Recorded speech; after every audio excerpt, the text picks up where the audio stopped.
ولما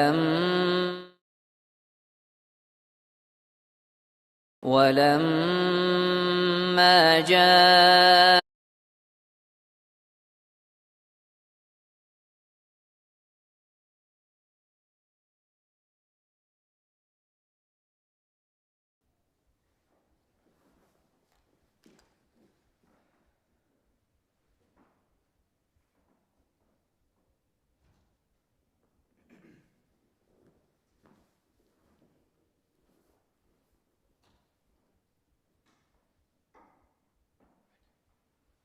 الحمد لله رب العالمين والصلاة والسلام على عبد الله ورسوله نبينا محمد وعلى آله وصحبه أجمعين أما بعد. So we're continuing with the tafseer of Surah Al-Fajr. We spoke about the first part of the surah, وَالْفَجْرِ وَلَيَالٍ عَشْرٍ وَالشَّفْعِ وَالْوَتْرِ وَاللَّيْلِ إِذَا يَسْرٍ هَلْ فِي ذَلِكَ قَسَمٌ لِذِي حِجْرٍ. Isn't there in this an oath for a people of intellect? Al-Hijr here is the intellect. أَلَمْ تَرَ كَيْفَ فَعَلَ رَبُّكَ بِعَادٍ إِرَمَ ذَاتِ الْعِمَادِ الَّتِي لَمْ يُخْلَقْ مِثْلُهَا فِي الْبِلَادِ. This is where we reached up to last time, and we spoke about the ayah التي لم يخلق مثلها في البلاد, and we said that the strongest opinion is the ayah refers back to Ad themselves and not necessarily the city of Ad. Some of the scholars of tafsir, they said the city of Ad. They said the city of Ad, there was no city that was known like it in its time.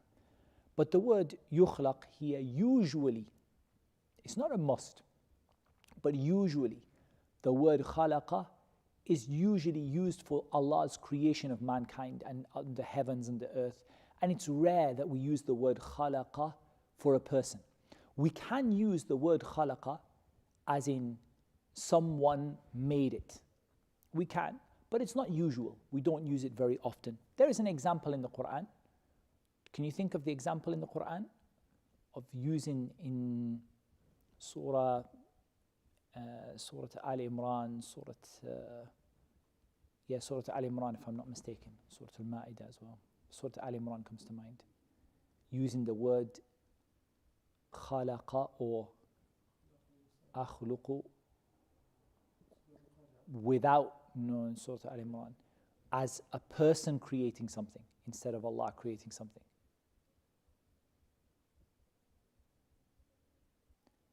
إني أخلق لكم من الطين كهيئة الطير.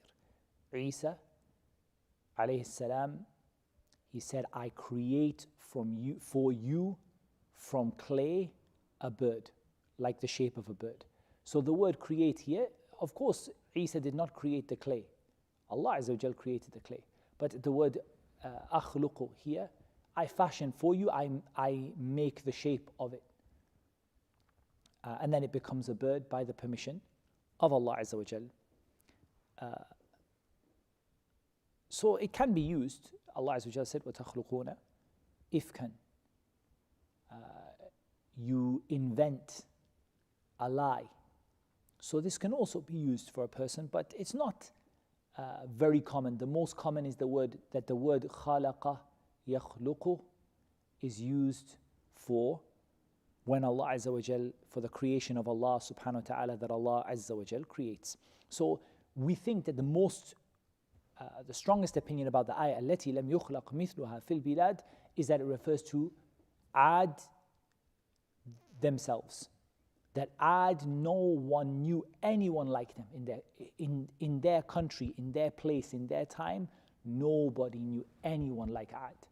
Their strength, their power, their huge forms, very tall, huge tents that they had, the vast city that they built or town that they built.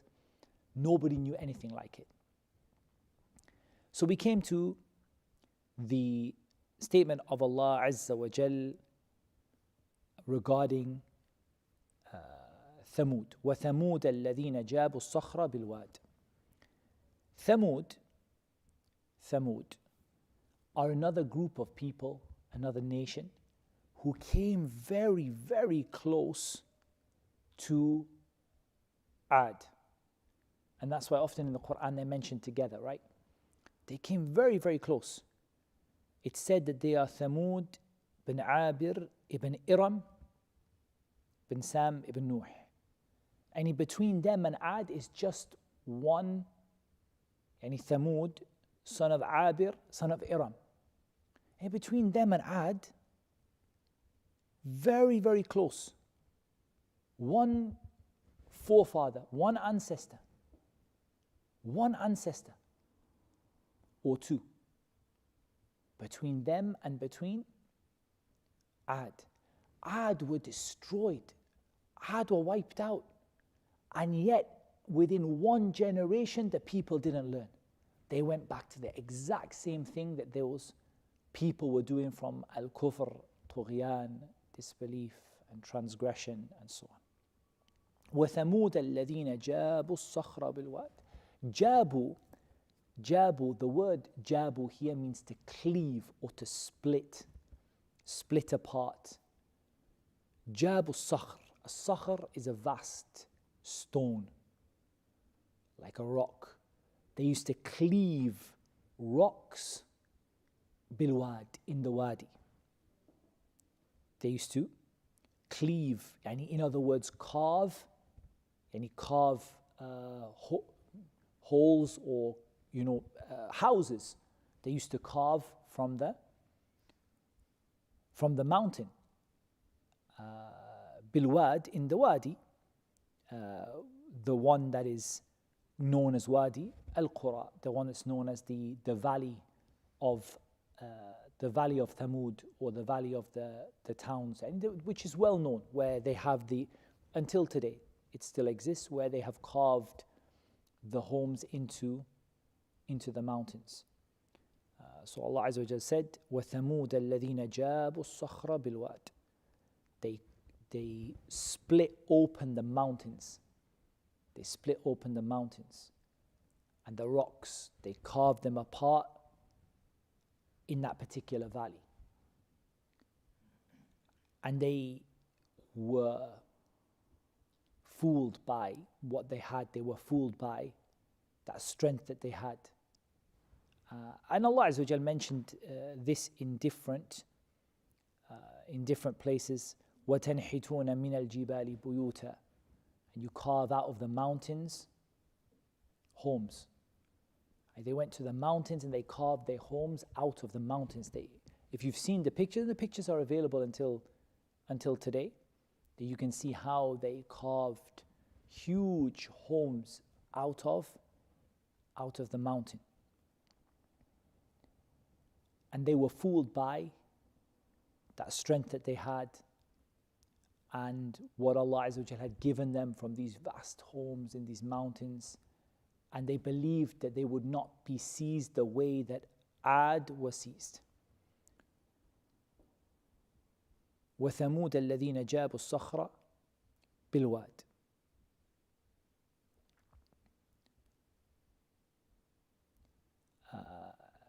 This idea of them carving their homes from the mountains and from the rocks, that was what was mentioned by the majority. That was what was mentioned by the majority of the scholars of tafsir, and that was the opinion of Ibn Jarir rahimahullah ta'ala. So Allah Azza wa Jal mentioned to us Ad, and He mentioned that they were that al-imad, that they had these huge vast buildings or vast tents with these huge big towering poles in them, and they were very tall people. And then Allah Azza wa Jal mentioned Thamud, who carved their homes out of the mountains. وَفِرْعَوْنَ ذِي الْأَوْتَادِ. Fir'aun is well known.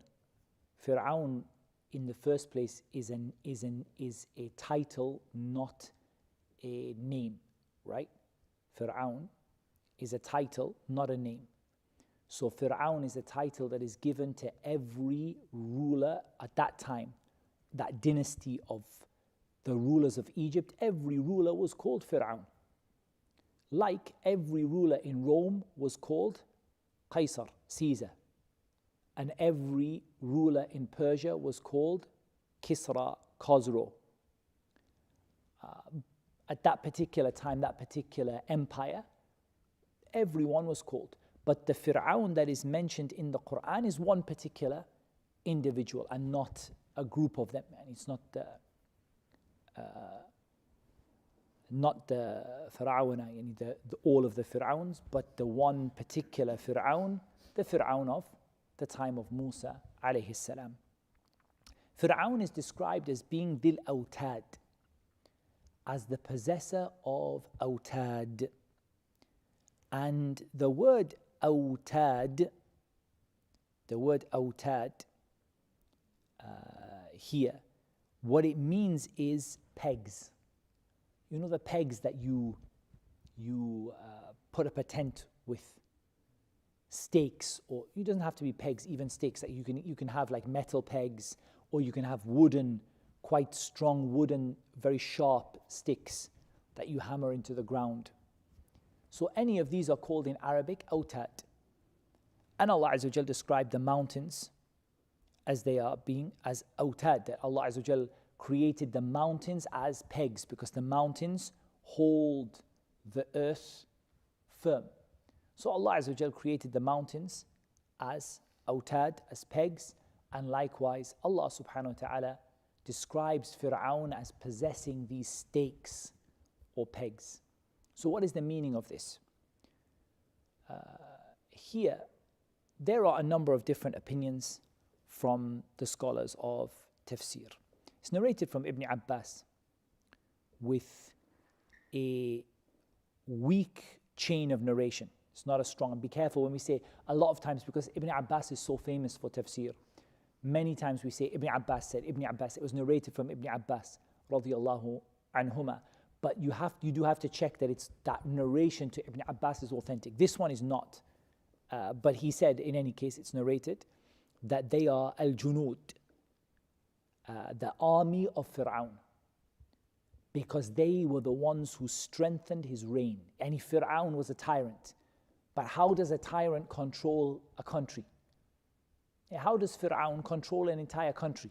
He's one person at the end of the day. Do you not find that to be amazing? How Allah Azza wa Jal decrees matters. That one person, who is he? One insan da'if, yani one single person. If 10 people from Bani Israel come to him, they can tear him into shreds. He's just one little person.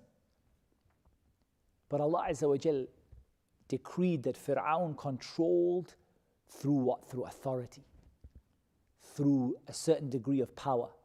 So this opinion from Ibn Abbas is that the awtad are the junud, the army of Fir'aun, his vast army by which he controlled the land. And that the reason they're called pegs or stakes is because they were like the things that held up the tent of Fir'aun, that held up the country. The soldiers, the huge army that he had at his disposal, they kind of made his reign firm, made his kingdom strong. That's one opinion. Some of them took it a little bit similar, but a little bit more literal. They said the soldiers are not the pegs, but Fir'aun had so many soldiers that when they would camp out, they would have, tents as far as the eye can see.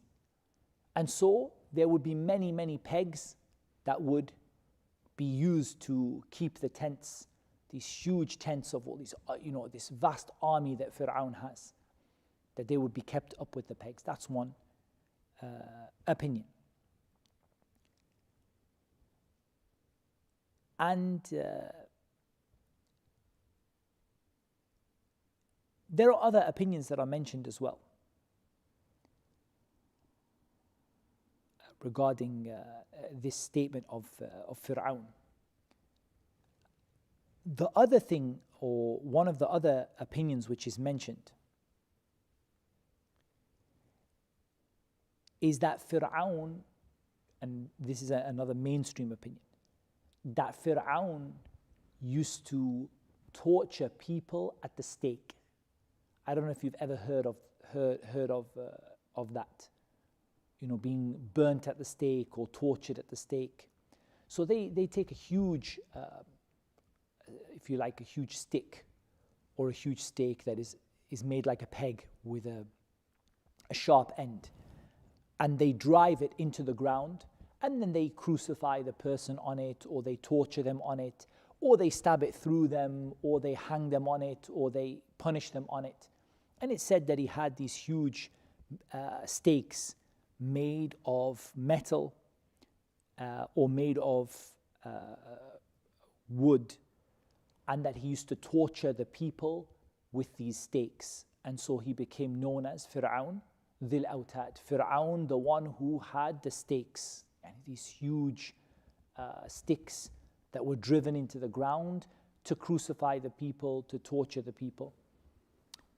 There is an evidence for the existence of that, not for the tafsir of the ayah, but there's an evidence that that did happen in what Allah Azza wa Jal mentioned about what happened to the magicians and Fir'aun.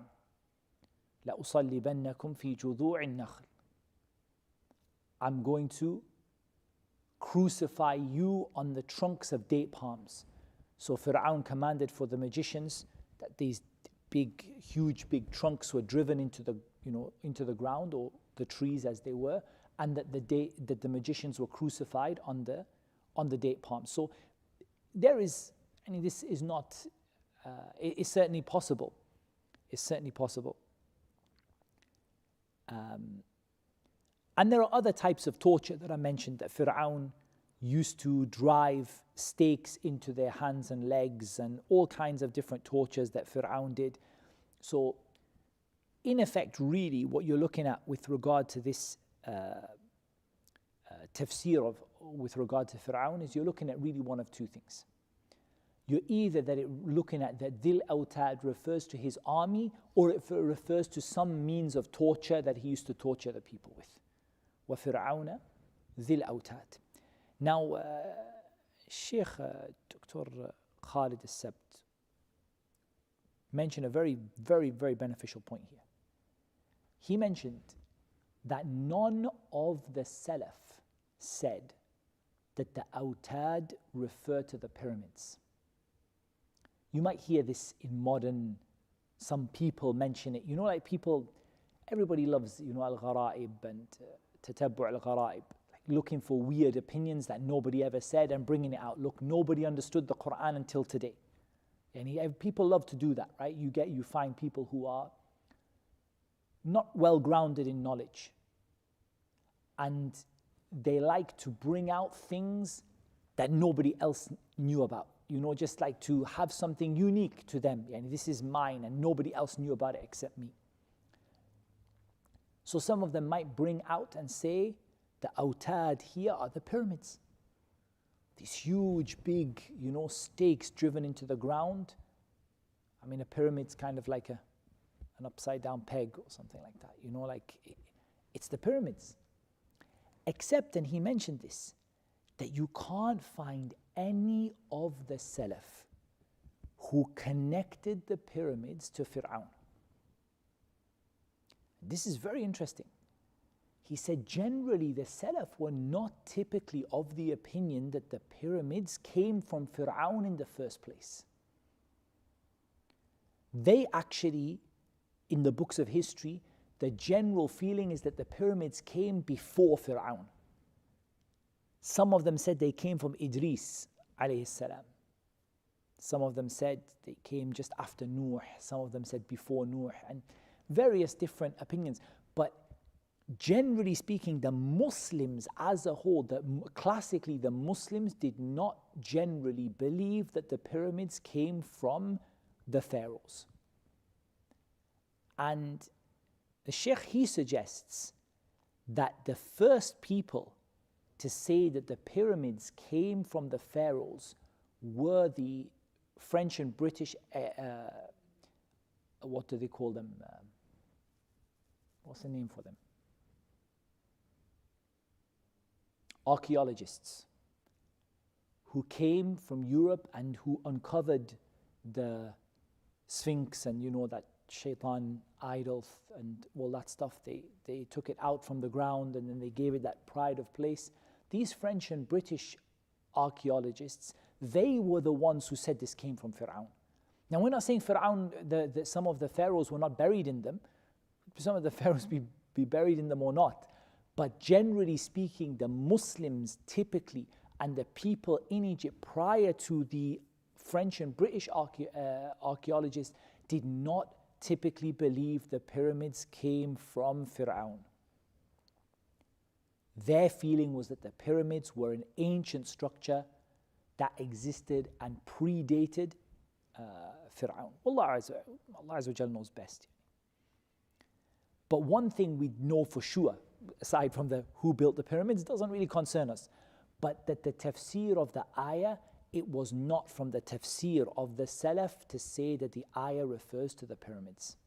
That was not how the Salaf understood the Quran. It wasn't how the people in the time of the Sahaba and the Tabi'een and those after them, they did not understand the Quran that Dhil Awtad refers to the pyramids. Some of them said the army of Fir'aun, some of them said it was how Fir'aun tortured the people, but they didn't see this to refer to the pyramids, and Allah Azza wa Jal knows best.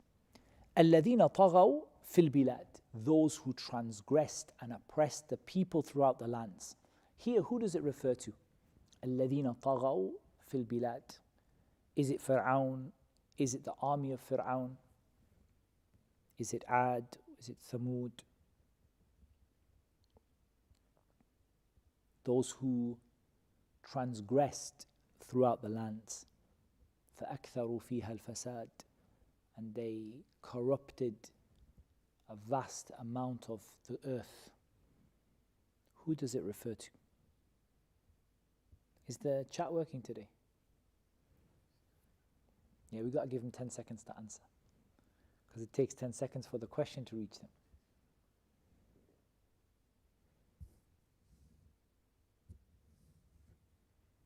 Who is it who caused such great corruption on the earth and harmed the people and disobeyed the command of Allah? Was it Ad or Thamud or Fir'aun?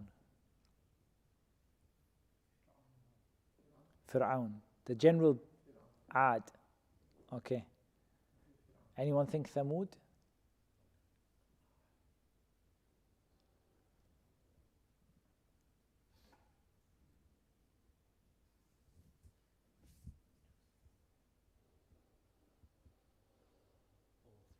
All three.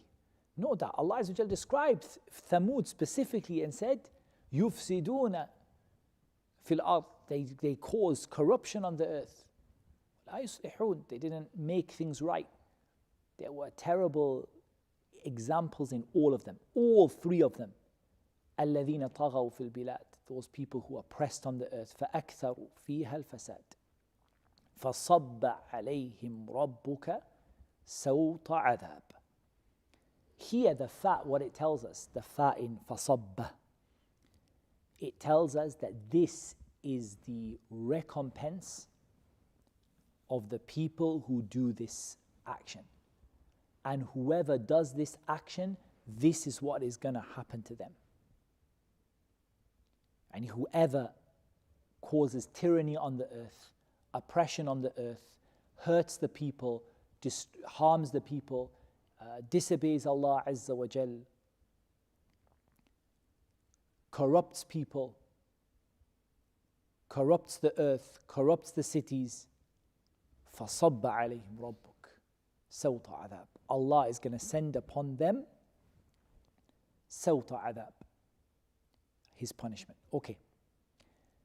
However, there is a interesting question. When was the last time that Allah Azza wa Jal sent a general destruction upon an entire people? Do you see what I mean by general destruction? Like I'm talking about the stories you hear in the Quran, right? You know, the destruction of the entire people. Shaykh al-Islam mentioned it, Shaykh al-Islam ibn Taymiyyah. The last time that Allah sent destruction upon destroyed an entire people. Like Allah Azza wa Jalla said, فَهَلْ تَرَى لَهُم مِّن بَاقِيَةٍ. Do you see any remnants of them? You see nothing left from them. So who are some of the people Allah Azza wa Jalla destroyed like that? The people of Nuh, yeah, with the flood. The people of Lut with the stones, yeah, and they turned the city upside down on the stones. Ad, Thamud. What destroyed Ad? فأما ثمود فأهلكوا بالطاغية وأما عاد فأهلكوا بريح صرصر عاتية. Ad were destroyed by a violent wind. Thamud were destroyed by that what do you call it? I can't think of the word now. How you explain it? Not a scream, like a I can't think of the word. I'll find it in the translation what I'm looking for. My English words have all left me today.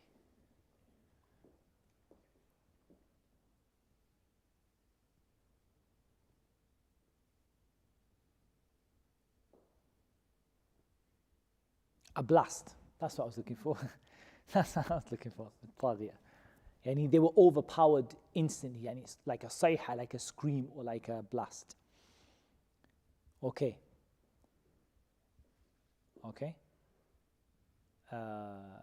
What was the question? Who is the last? Yeah. Who was the last nation that Allah Azza wa Jal sent upon them a general destruction? What are the mashayikh on YouTube saying? The last nation that Allah sent upon them a general destruction. Allah destroyed them all, like the people of Nuh. And we all agreed the people of Nuh was the first. Can we agree that? The first nation that Allah sent complete destruction upon was the people of Nuh. And He wiped them out. Khalas, no one is left. That is, you are gone, all of you. The last one. Did it happen to Quraysh?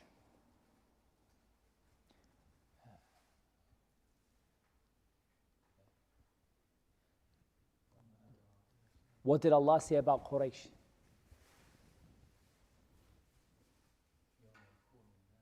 No, that's Yawm al-Qiyamah. Allah said that He will not punish them while the Prophet ﷺ wa anta fihim, while you are among them. وَمَا كَانَ اللَّهُ مُعَذِّبُهُمْ وَهُمْ يَسْتَغْفِرُونَ. And Allah will not punish them while they ask for forgiveness. So if it wasn't Quraysh, we have to go before Quraysh. Agreed? Has anyone else seen anyone get destructed, an entire nation just get wiped out after Quraysh?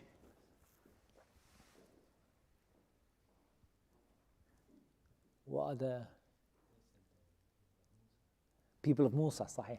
That's the correct answer. The people of Fir'aun, yani. Fir'aun was the last general destruction that Allah sent upon. That's what Shaykh al-Islam ibn Taymiyyah, there have been examples where Allah has destroyed one person, or Allah has destroyed a group of people, or Allah subhanahu wa ta'ala destroyed like a particular tyrant, and so on. But there hasn't been a general destruction, and where Allah sent an ayah to destroy the people since Fir'aun. And the interesting thing about Fir'aun is what? That Fir'aun himself, the destruction of Fir'aun is an ayah. What did Allah say about it in Surah Yunus? Surah Yunus?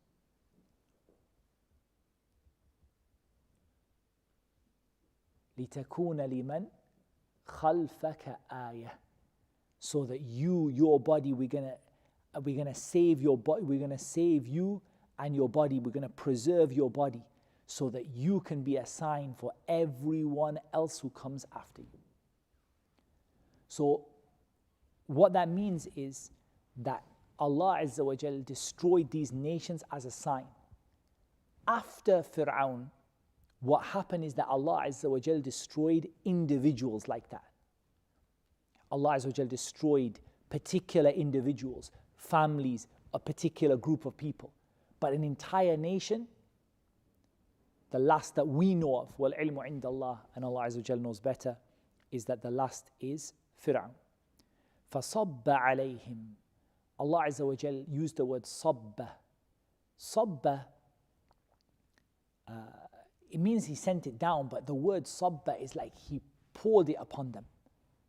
It rained down upon them. You would use sabba when you pour water on the floor. You say sabba. You drenched it, you threw it down upon them. فَصَبَّ عَلَيْهِمْ. Allah Azza wa Jal sent down upon them, he rained down upon them sawt adab. Sawt is a whip. Sawt is a whip. That's what we call a whip in Arabic, sawt. So why did Allah Azza wa Jal call it the whip of punishment? Sawt adab. There are two opinions. The opinion of Ibn Jarir, rahimahullah ta'ala. When I say there are two opinions, there are many opinions, but there are two that I want to highlight here. One is the opinion of Ibn Jarir, rahimahullah ta'ala. Ibn Jarir, he said, this is uslubun min asalib al-Arab. This is how the Arabs speak. The Quran was revealed in Arabic, and the Arabs, they use the word sawt to mean punishment. Yani if you say he was whipped, he was punished, or he was threatened with the whip. Like they use the word the stick, right? Like we say in English, the carrot and the stick. Does that mean you actually hit the person with a stick? No, you might hit the person with your hand. You might hit the person, you might, do anything to the person, but the meaning of the stick is used as like a metaphor for punishment. Ibn Jarir didn't say it's a metaphor, because in the first place, metaphors in the Quran is a different discussion. But the concept is that the Arabs use the word sawt to mean punishment. And it's the word, the whip of punishment. It's an expression in Arabic which means punishment. The second opinion that I want to highlight is the opinion that the word whip here is because the punishment they received in the dunya is just like one lash of the whip compared to what they will receive in the hereafter. So Allah Azza wa Jal described it as a sawt, as a whip, because it will be in comparison to what they will have Yawm al-Qiyamah. This will just be like the single lash of a whip. And what will happen to them Yawm al-Qiyamah will be far, far, far worse. And there's no doubt about that. So, as we said, Ibn Jarir, when he said sawt adab, and likewise Ibn Kathir also, he said, rijzan min as-sama, a punishment from the heavens. And the word sawt adab is a well-known expression used by the Arabs generally to refer to a punishment that descends upon them, a severe punishment descended upon them. But some of them, they mentioned this. They mentioned that the word sawt is used here because the punishment they received in this dunya was very, very, very small compared to the punishment that they will receive Yawm al-Qiyamah.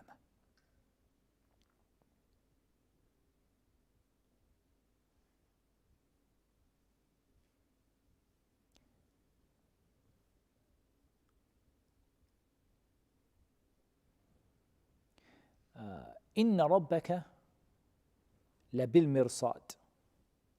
Ibn Abbas radiallahu an, when he said, when he made tafsir of this ayah, إن ربك لبالمرصاد, he said, يسمع ويرى.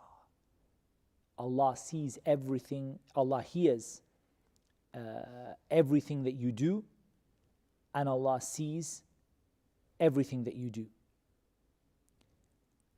That's what the word rasad, rasada, that's one of the meanings of the word rasada in Arabic, is to look closely, to observe someone closely. So Ibn Abbas, he took it like that. يَسْمَعُ وَيَرَى. Allah sees everything you do, and Allah Azza wa Jal hears everything that you do. But there is something particular to this word, rasad, which is, I will try my best to explain it. One of the meanings of the word rasada is to lie in wait for someone, like to watch someone waiting for them on the path, if that makes sense. Like, you know, like they use this for like you have like an ambush or something like that, like an ambush. Like someone is waiting for you and watching for you to get to that place, and then bang, they hit you. And that is a deeper meaning than just the fact that Allah Azza wa Jal is, just the fact that Allah subhanahu wa ta'ala is watching you. Yes, there is no doubt Allah Azza wa Jal is watching you. He hears everything you see. But bil mirsad, it's like He's watching you and He is ready to send His punishment down upon you when you reach a certain position on the path. When you reach a certain place on the path, the punishment can descend upon you just like that. Allah subhanahu wa ta'ala is watching you. He sees everything that you are doing. He knows everything that you are doing. He hears everything that you are doing. And your punishment is lying in wait for you on the path that you're treading. If you keep going down this path of tughyan, oppression and transgression and tyranny, if you keep going down this road, there's something waiting for you on that road. Inna rabbaka labil mirsad. Your Lord is closely observing you. When you come to a certain point, that punishment is going to descend upon you. I want to see what the translation, if there's a better translation, if I just go to the English translation of the Quran for Surah Al-Fajr.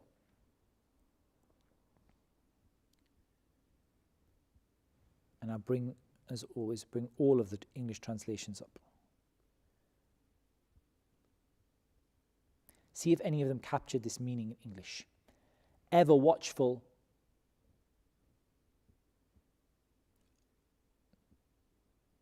on a watchtower, ever observing. None of them really captured that meaning. Even though the general meaning is ever watchful of you, is ever observing you, but that's not why it was brought here. The fact that Allah Azza wa Jalla is watching you, there is no doubt. But the reason it's brought here, it's that almost like the punishment is lying in wait to ambush you. That's what you understand by bil mirsad, that it's waiting for you on the path, that Allah Azza wa Jalla is watching you, and you reach a certain point of oppression and transgression, Allah Azza wa Jalla is going to send you down this punishment that's going to ambush you on the path. That seems to me to be more of a deeper meaning than just that Allah Azza wa Jalla is watching you.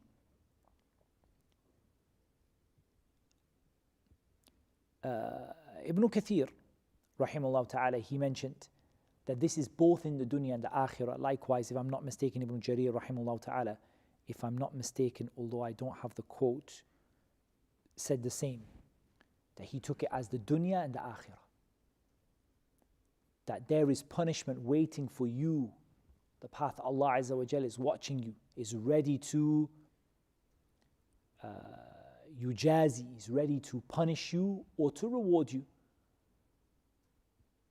in the dunya and the akhirah.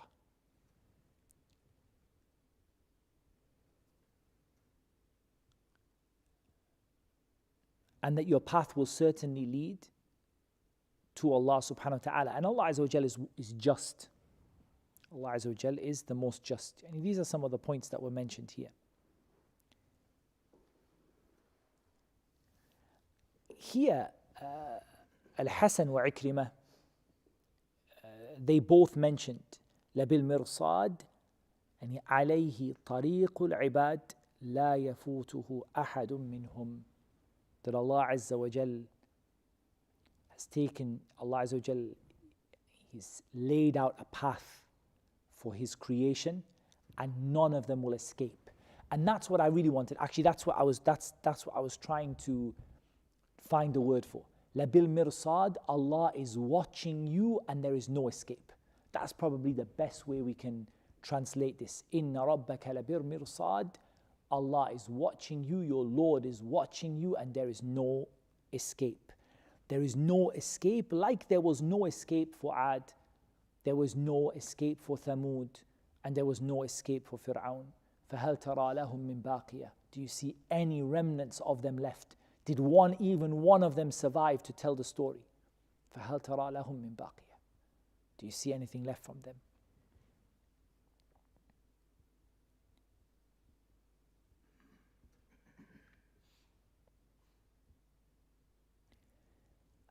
Because that the word ar-rast and rasada, it means to observe someone on their road and to seize them suddenly and snatch them suddenly from the place from the road that they are walking on, to ambush them and to snatch them from the place that they are walking on. And so this is an ayah which tells of the punishment that Allah subhanahu wa ta'ala has prepared for those people who oppress and corrupt on the earth the way that Ad and Fir'aun and Thamud did.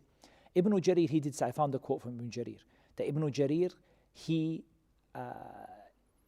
mentioned in the Akhirah that when the people cross Jahannam, Inna rabbaka labil mirsad, your Lord is watching and you will not escape the punishment that is assigned for you if you escape, or if you are saved from it, not escape from it, but if you are saved from it in the dunya, you will not be saved from it in the akhirah. And that Allah Azza wa Jal knows all of the actions that they do, and Allah is able to punish them, and so on. We talked about the answer, the Jawab al-Qasam. We said that this is not the correct opinion. This ayah is not the response to وَالْفَجْرِ وَلَيَالٍ عَشْرٍ وَالشَّفْعِ وَالْوَتْرِ وَاللَّيْلِ إِذَا يَسْرٍ. The answer to it is not إِنَّ رَبَّكَ لَبِالْمِرْصَادِ. That's not the conclusion of those ayat. This is an ayah of punishment, a threat of punishment. Whereas what is understood by the first part of the surah is either that Allah Azza wa Jal will certainly recompense you for your actions, or that these actions in themselves, the Fajr and so on, and the 10 days, that Allah Azza wa Jal is raising up the status of those times and those actions that are within it. And we already explained this.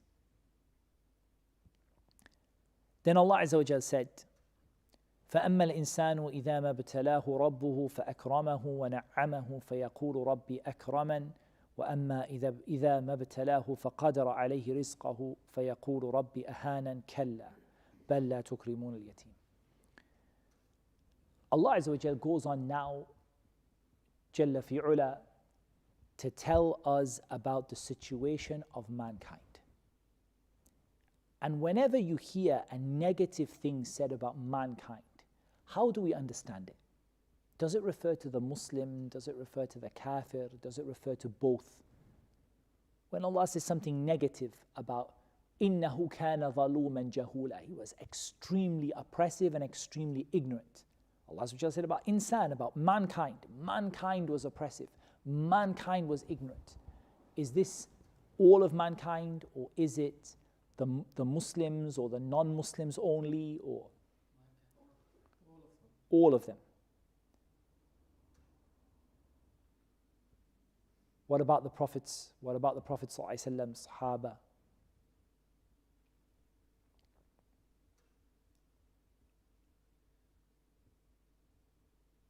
Then why use the word insan if it's not If it's not, why not say فَأَمَّا الْكُفَّارُ or فَأَمَّا الْكَافِرُ إِذَا مَا ابْتَلَاهُ رَبُّهُ فَأَكْرَمَهُ وَنَعَّمَهُ.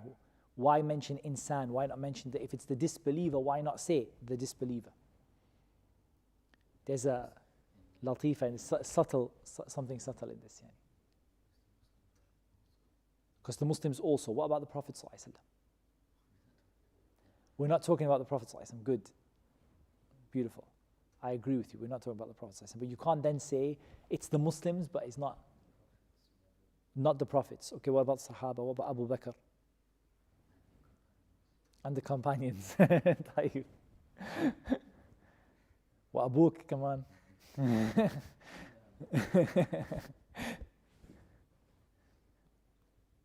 I'm just, okay, let's be very good. This is very good. This is excellent. MashaAllah. Ahsan Allahu ilayk. May Allah bless you. Very, very good. Human nature. When Allah Azza wa Jalla says, فَأَمَّا الْإِنسَانِ, He's telling you about the nature of people if they don't purify themselves with iman and amal salih, righteous deeds.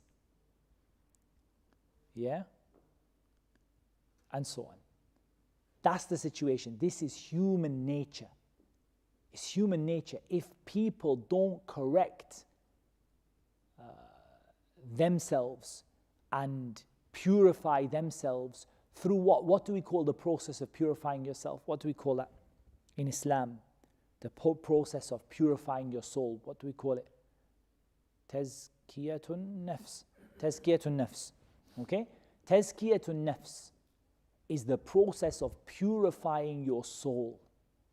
And there are some human characteristics and traits that if you don't use Islam to purify them, you'll be one of these people. So this ayah could apply to a Muslim if they haven't absorbed the teachings of Islam properly and implemented the teachings of Islam properly. Some of the scholars of tafsir, they said it applies to this ayah, nazalat fil kuffar. It was revealed about the kuffar. But actually the word insan here, it tells us this is human nature if you don't purify it with Islam. فَأَمَّا الْإِنسَانُ إِذَا مَا ابْتَلَاهُ رَبُّهُ. One of my teachers used to recite a little bit of poetry. Used to say, يَا طَالِبَ عِلْمٍ خُذْ فَائِدَةً مَا بَعْدَ إِذَا زَائِدَةً. He used to say, no, it's a benefit. But we don't say زائدة in the Quran.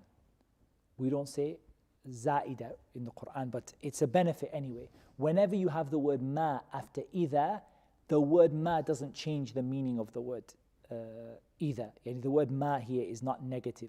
The word ma here is an extra emphasis. It's an extra emphasis. Outside of the Quran, we call it zaida. It's an extra. It's extra. But in the Quran, we don't say. The Quran has nothing which is zaida or naqisa. It has nothing which is too much or too little.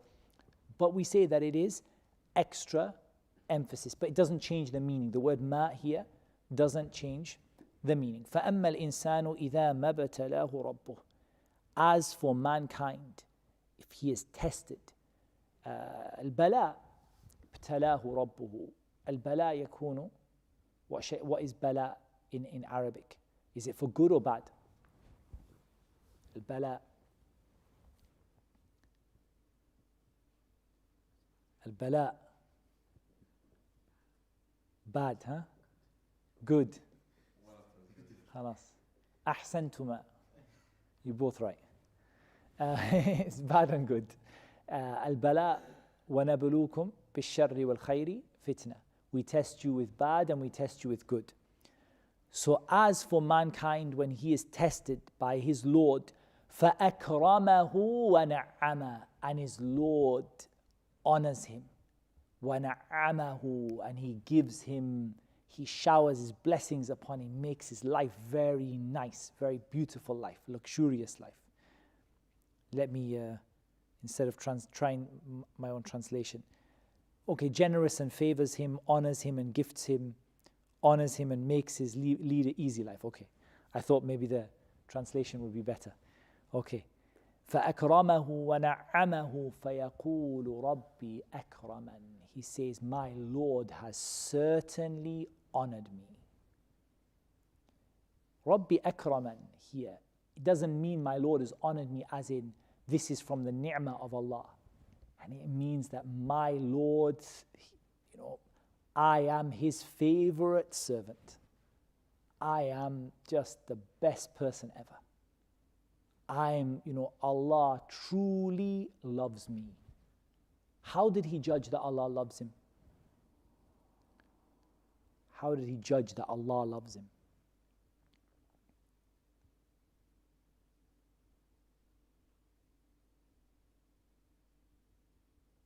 In the ayah, فَأَمَّا الْإِنسَانُ إِذَا مَا ابْتَلَاهُ رَبُّهُ فَأَكْرَمَهُ وَنَعَّمَهُ. What did Allah give him? Ni'mah, blessings, ikram, many luxuries, beautiful lifestyle. What did He say? Rabbi akraman. My Lord loves me. I am right up there with the highest, the best of mankind. How did He judge that Allah loves him? Because Allah gave him from the dunya. وَأَمَّا إِذَا مَا ابْتَلَاهُ فَقَدَرَ عَلَيْهِ رِزْقَهُ. And as for if he is tested, فَقَدَرَ, and He limits his rizq. Allah limits his rizq. He measures, because the word qadar in the first place is to measure something, to give something a particular measure. Allah decrees and limits for him his provision. What does He say? What does He say? فَيَقُولُ رَبِّي أَهَانًا. He says, my Lord hates me. He has disgraced me. أهانا يعني أهانا, إهانة. He disgraced me. He doesn't like me. He doesn't love me. So he took, this insan has a habit of judging his position in the sight of Allah by what he's given from the dunya. But what's the qa'idah when it comes to the dunya? What principle do we have when it comes to the dunya? That the dunya, Allah gives it to those who He loves and those who He hates. But the akhirah, Allah only gives it to those that He loves. The dunya,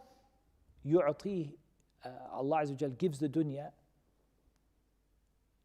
Allah Azza wa Jal gives the dunya liman ahab wa man lam yuhib, to the people that He loves and the people He doesn't love. In other words, Allah gives you from the dunya, and Allah, you could be the biggest enemy of Allah Azza wa Jal, and Allah give you and give you and give you and give you. And this big enemy of Allah, when Allah gives him, like Fir'aun, how was his kingdom? Like Ad and Thamud. And Allah Azza wa Jal gave them and gave them and gave them. And what did they say? Look at this. This is easy life. A person thinks that means that the punishment will not happen to them. Or a person thinks that this means Rabbi akraman, my Lord loves me. My Lord has honored me. I have a special position in the sight of my Lord. And likewise the reverse, the person is poor, sick, struggling. What do they say? Rabbi ahanan, Allah doesn't care about me, Allah doesn't love me, Allah will not guide me. They think, ظَانِّينَ بِاللَّهِ ظَنَّ السَّوْءِ. They think of Allah an evil thought. عَلَيْهِمْ دَائِرَةُ السَّوْءِ. That evil thought comes back against them. وَغَضِبَ اللَّهُ عَلَيْهِمْ وَلَعَنَهُمْ. And Allah is angry with them and Allah cursed them. Allah prepares for them Jahannam, and what an evil destination. So it's not right to do either of those two things. What you are given from the dunya has no relation to your position in the sight of Allah at all. Allah might give you the dunya wa ma fiha, and you are the most hated person to Allah. And Allah Azza wa Jal might take away everything from you to the point that you don't have clothes to put on your back, and you could be the most beloved person to Allah. The dunya has no relation in the sight of Allah to your position as to how you are in the sight of Allah Azza wa Jal. So what in this thing? Okay, فأما الإنسان إذا ما ابتلاه ربه فأكرمه ونعمه فيقول ربي أكرمن وأما إذا ما ابتلاه فقدر عليه رزقه فيقول ربي أهانن.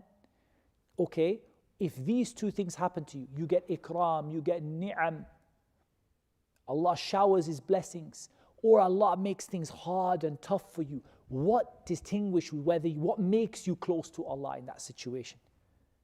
If it's not what you've been given. This is my question. If what you've been given doesn't make you close to Allah, Zain, what you've been given doesn't make you close to Allah or far from Allah, what does make you close to Allah in that situation? No doubt, but in the context of the dunya, what makes you close to Allah? Allah has just tested you with a severe sickness. You lost all your wealth. You lost your children. You lost your family. La qaddar Allahu dhalik. May Allah not make it happen. And what makes you close to Allah? Patience and gratitude. Excellent. As-sabr wa shukr. Patience and gratitude. Or to be more general, how you react.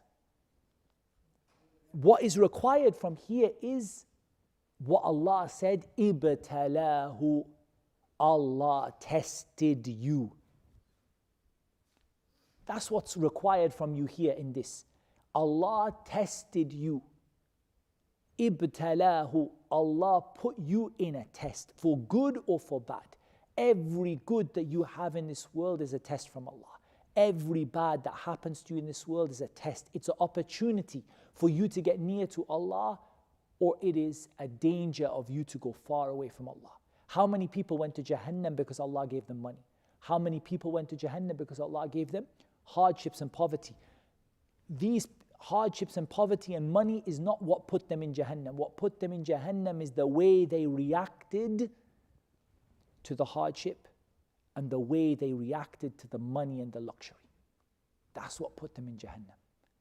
Not the money itself or the hardship itself, but how they responded to it. So the believer is the one who trains themselves away from this. They say, whatever Allah gives me from the dunya, I will do my best to use it for the sake of Allah.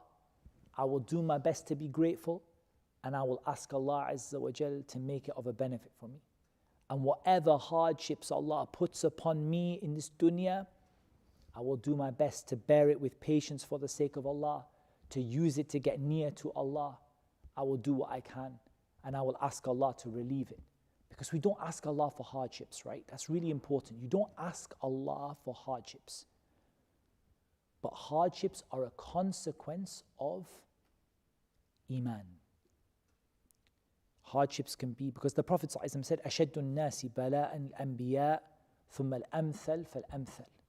The people who are going to be given the worst tests are who? Fir'aun, Thamud. Who gets the worst tests? The prophets, Al-Anbiya.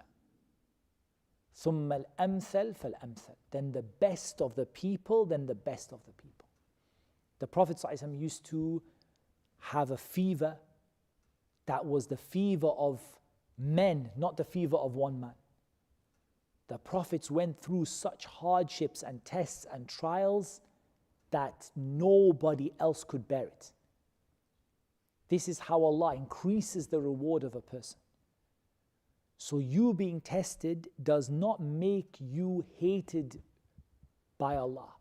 And you being given riches and luxury does not make you beloved to Allah. But what makes you beloved to Allah or hated to Allah is how you personally respond to those situations.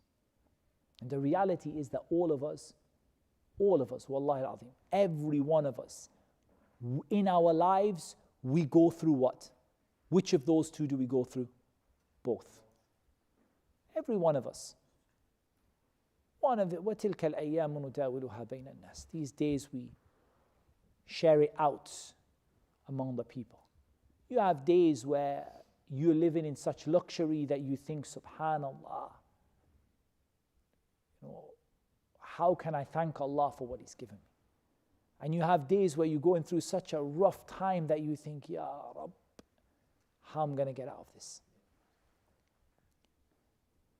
The reality is neither of those two prove that Allah loves you. But what shows that Allah loves you is if Allah gives you the tawfiq to survive both of them with your iman intact, and in fact with your iman increasing. And that's why everything that happens to you in this dunya is an opportunity for you, Allah. And that is from the karam of Allah Azza wa Jal, from the generosity of Allah, that even His punishment that He gives you, wallah, even if Allah sends upon you His punishment in this dunya, it's still a chance for you. What did Allah Azza wa Jal say to prove it? I mentioned the ayah before. You remember the ayah that proves that? Many ayat.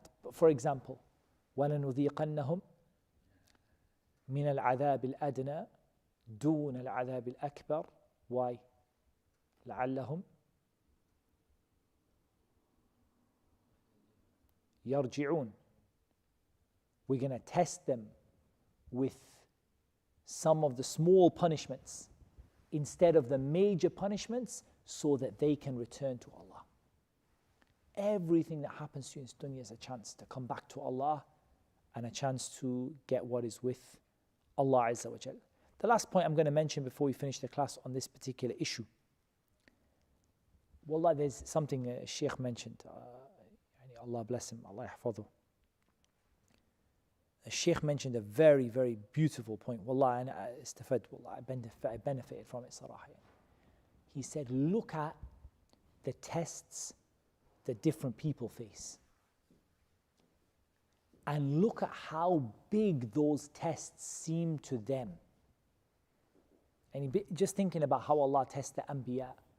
But look at, you see a person go through a test, and wallahi, that test, it might be so small and insignificant to you. But to them, it's like they've been tested with the sirat over Jahannam. For example, the Shaykh gave a very beautiful example. He says that a woman, she has a little baby, and the baby's naughty, doesn't behave. Toddler doesn't behave. She might even want to, subhanAllah, kill herself from how much she's stressing over it and panicking over it and just going crazy, and this child, and I can't live like this, and I don't know what I'm going to do, and I'm going to die. And wallahi, there's somebody who couldn't have children for 40, 50 years, and they're crying, Allahumma give me any child. Look at how this one has been tested and how this one has been tested. Wallah, we complain about things, my brothers and sisters, wallah, we complain about things that wallahi, if the Sahaba went through them, they would say, this is the meaning of فَأَكْرَمَهُ وَنَعَمَهُ. Allah has honored you and showered His blessing upon you. We complain, wallah, we see people complain when the water in the wudu area is cold. There were people who used to make wudu by walking to the mountains. They didn't have a tap that even opened the water. Wallah, we open the tap, the water is cold. Allah, bala min Allah, I need sabr, astaghfirullah, Allah give me sabr upon this. This is a test for me. And wallah, some people didn't have clean water to drink for months. They're drinking from the dirty water. And we're complaining because the water doesn't come out at 45 degrees C or 50 degrees or whatever. Look at how a test for someone and a test for someone else. How some people, Allah Azza wa Jal, test them with insignificant things, to be honest with you. Things that really are nothing.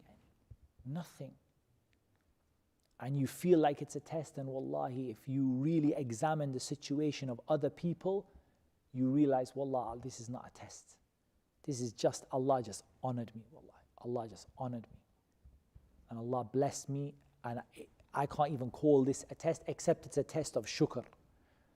You know that it's a test of shukr that the biggest problem you have right now for you is so tiny in compared to the problems that people have, comparison to the problems that people have. So you need to reflect upon that really, and how Allah Azza wa Jal tests people and the differences between them, and how we sometimes complain about things that wallahi are really, really small, and we make them into big tests and trials. We make them as if they are huge, when in reality, to be honest, they're very, very, very small indeed. There's a line of poetry, but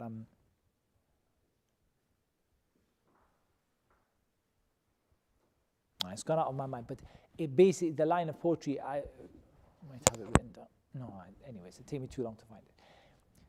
What the poet said is, he said that if hunger can be repelled with a piece of dry bread, if hunger can be repelled with a piece of dry bread, then why am I, what is this worry and whisperings? Where is this worry and whispering come from?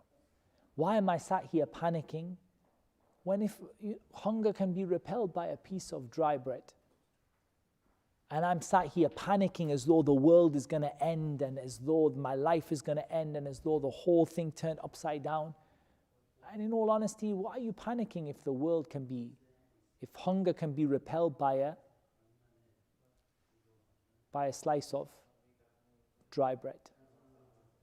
That's how the Salaf, rahimahullah ta'ala, they used to be. That's how they used to see things.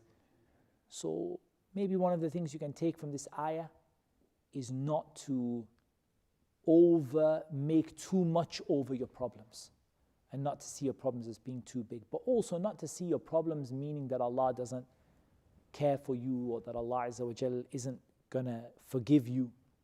Wallah, we see people like this, emotional, right? Very emotional, and they say, Allah will, I'm going through so many things, I think Allah is never going to forgive me. Perhaps, subhanAllah, if you looked at it a different way, your problems would disappear in the blink of an eye. Not that the problem would go away, but you would see it in a different way. That you don't see that problem as being that Allah is never going to forgive me and never going to give me anything, and my life, I'm doomed and I'm going to go to Jahannam. But you start to see that perhaps this is Allah giving me opportunity for Jannah. And suddenly your problems become lighter instantly by the way that you deal with those problems. Then Allah Azza wa Jalla said, Kalla. It's not like that. Any kalla, it's not like you think it is. It's not like you think it is. And the way you think that if Allah gives someone from the dunya, that Allah is honoring them, and if Allah takes away from them from the dunya, it means that Allah is disgracing them. Kalla. It's not like you think. So that's what Allah Azza wa Jalla made easy for us to mention for this class. Do we have any questions? If I know the answer, I'll mention.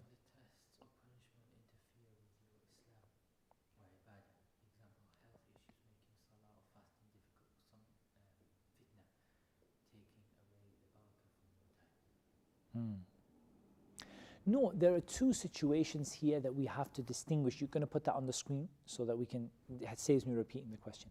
So there are two situations here. One is where your iman is decreasing, and one is where you are not able to do a particular act of worship, but you are not, your iman is not decreasing. I'll give you an example. Someone is injured in a car crash, and la qaddar Allahu dhalik, they can't walk again. So now they can't stand in the prayer. They can't stand in the prayer. And Allah Azza wa Jal said, Allah Azza wa Jal told us about the prayer, وَقُومُوا لِلَّهِ قَانِتِينَ. Stand up in the prayer in a state of silence and submission to Allah. That person who went into a car crash and they can't walk anymore, is their iman decreasing because of it? It's not decreasing. لا يكلف الله نفسا إلا وسعها. Allah is not asking, they're getting the reward of standing while they're sitting on the chair. Yes, they're not able to stand. Yes, something got in the way of their ibadah, but it didn't cause their iman to decrease and to go away from Allah. As for the other situation, a person gets into a car crash and stops praying because I don't want to pray anymore. I can't bring myself to pray anymore. That person, yes, they're in a trouble because the way they responded to that test is not the way that Allah commanded them. You don't control what Allah decrees for you. Your job is to respond in the right way. If Allah decrees for me to have a car crash, I don't control that decree. But what my choice is, what do I do with it now? Do I now go and try to worship Allah as much as I can, the best way that I could do? Or do I turn away and distance myself from Allah subhanahu wa ta'ala? So that's the answer to that question. It's not that something bad happens to you and you become unable to do certain ibadat. That's normal. But it's how you respond. Are you doing the best you can in that situation or not? And sometimes, yes, it is true. Like you get busy with something and you realize this thing just took me away from Allah.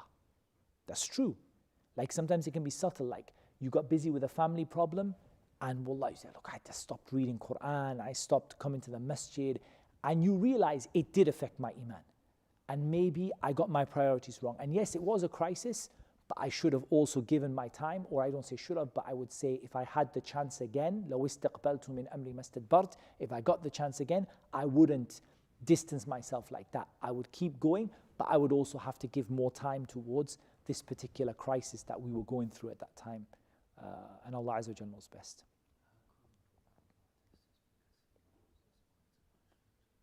How do we know that Allah tests us because He loves us or it's a punishment? We know by how we respond to it. How you respond to it. If you respond in a positive way, then I hope that this is Allah Azza wa Jal blessing you and forgiving you. And if you're responding to it in a way that is negative and thinking evil of Allah and speaking evil of Allah and turning away from Allah, then perhaps this is a punishment. But even the punishment is a chance for you to come back to Allah. The true punishment is the punishment you don't come back for. You don't come back from. That punishment, when you don't come back from it, that's the punishment when death comes to you. That punishment, they say, Rabbi, they say, Rabbi rji'un, oh my Lord, take me back to the dunya. You're not going back to the dunya after that. But the punishment in this dunya is al-adhab al-adna. It's the small punishment that Allah gives you to make you come back to Him. And the last thing I just want to reflect on, have you ever thought about that? Human beings need hardship. To be honest with you, human beings, too much softness, it destroys you. It destroys your characteristic, it destroys your character, your manners, your everything. And too much luxury destroys a person. You need hardship and challenges. And anyone, wallah, we see some of the brothers in the masjid, they went through, wallahi, masaib, hardships in their life, wallahi. Very big hardships in their life. And yet when Allah Azza wa Jal took him out of that, some of the brothers we know, they took that in the best way, but some also didn't, right? Some also didn't. So at the end of the day, human beings need hardship. It's what builds your character, it's what builds your trust in Allah, it's what reminds you that you need Allah and brings you back to Allah. That's what Allah Azza wa Jal made easy for me to mention. And Allah Azza wa Jal knows best. Wassalatu wassalamu ala nabiyyina Muhammad wa ala alihi wa sahbihi ajma'in.